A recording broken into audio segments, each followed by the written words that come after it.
Bismillahirrahmanirrahim. Assalamualaikum warahmatullahi wabarakatuh. Sampurasun. Berjumpa kembali dengan Bapak Heri Heriana dalam pembelajaran sejarah dan metode daring kali ini untuk kelas 11 ilmu sosial.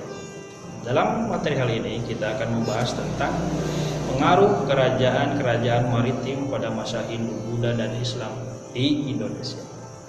Ya. Pengaruh kerajaan Hindu Buddha itu tidak terlepas dari hasanah kebeneragaman dan juga akulturasi yang terjadi. Begitupun dengan Islam. Ya. Segi-segi segala sendi kehidupan itu dibalut dengan Islam.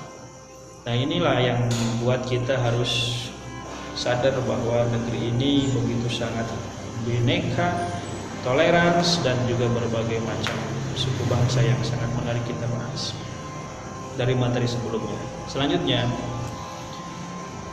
pengaruh kerajaan yang pertama adalah Hindu Buddha. Jelas, yang paling pertama dapat pengaruh itu adalah struktur pemerintahan yang kita mereview kembali.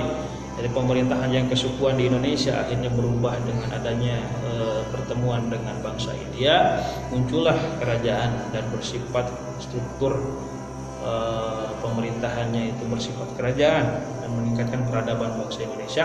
Walaupun seperti itu, tapi tetap mempertahankan khas dan khasanah yang ada di Indonesia. Ya, dan ada struktur-strukturnya. Nah, ini yang membuat bangsa Indonesia besar dengan kerajaannya seperti halnya kerajaan Sriwijaya, Pajajaran, kerajaan Majapahit, kerajaan Dharmaraya. Nah, ini adalah kerajaan-kerajaan yang bertaraf internasional. Kemudian jelas bahwa ekonominya pun akan terangkat, ya, karena kita berada di wilayah yang dihimpit oleh dua benua dan merupakan selat jalur pelayaran internasional. Hubungan antara dagang India dan Tiongkok bahkan Arab ini banyak yang transit di Indonesia. Terutama adalah Selat Sunda, Selat Malaka yang begitu sangat memiliki daya pikat dan daya tarik. Dan komoditi kita adalah rempah-rempah yang menjadi pemikat bangsa Eropa dan bangsa-bangsa Barat maupun Timur datang ke Indonesia.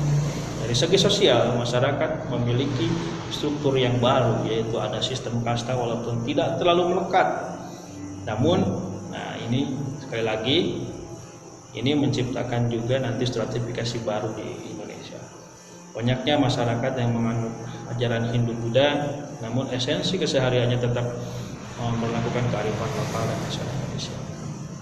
Selanjutnya, jelas setelah itu dalam struktur kesenian, struktur bangunan juga terdapat berbagai akulturasi. Ya. Walaupun fungsinya berbeda, contoh adalah candi. Ya, kalau di kita adalah sebagai pemakaman, kalau di sana adalah candi tempat pemujaan. Ini kan berbeda fungsi. Ya.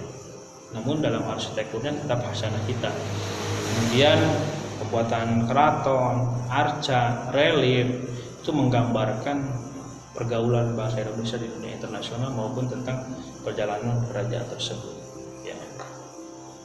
Selanjutnya, pengaruh kerajaan Islam. Nah, kerajaan Islam ini juga sangat berpengaruh dari segi politik pada khususnya, yaitu merubah tatanan yang awalnya bersifat raja ataupun kerajaan akhirnya berubah nama dan statusnya menjadi kesultanan atau kesunanan, susuhunan. Nah, inilah berbagai datu banyak sekali khas di daerah masing-masing kita di Nusantara sebagai pemimpin adat, pemimpin pemerintahan. Dalam menjalankan pemerintahan, raja ataupun sultan dibantu oleh lembaga penasehat adat ataupun sebutan majelis, ya. Nah, ini tatanannya masih bertahan. Kemudian jelas ekonominya kita semakin maju, penerapan pajak, bea cukai, perdagangan, pelayaran itu diatur atau yang disebut dengan sah bandar sekarang, ya. Seperti sah bandar di Batavia, ya, Sunda Kelapa pada saat itu, dan akhirnya berkembang menjadi suatu sah bandar besar dan akhirnya hari ini menjadi bupati. Kemudian keberadaan sistem saham untuk membagi keuntungan dalam aktivitas perdagangan. Ini ada hubungan antar kerajaan dan juga bangsa-bangsa lain. Nah, inilah khasanah berbeda macam ragam yang masuk, tapi Indonesia tetap dipertahankan. Selanjutnya, seni dan budaya, kita lihat ada transformasi, juga akulturasi dan asimilasi di sana. Ya, karya-karya yang dulu banyak kemudian terinspirasi menjadi khas Islam. Contohnya ada tradisi upacara gerebek, ya, kemudian keratonnya Sultanan seperti Kesultanan Yogyakarta, Kesultanan Kasepuhan Cirebon, Kanoman, Kesultanan Banten, ya, kemudian masjid dan cirinya seperti apa. Ini masih ada akulturasi dan budaya tradisi kita. Nah, kita akan bisa membedakan antara masjid di kita dengan tipe masjid dari Arab Saudi, Timur Tengah. Nah, ini keindahan arsiteknya itu khas, ya, budaya Indonesia tetap dipertahankan.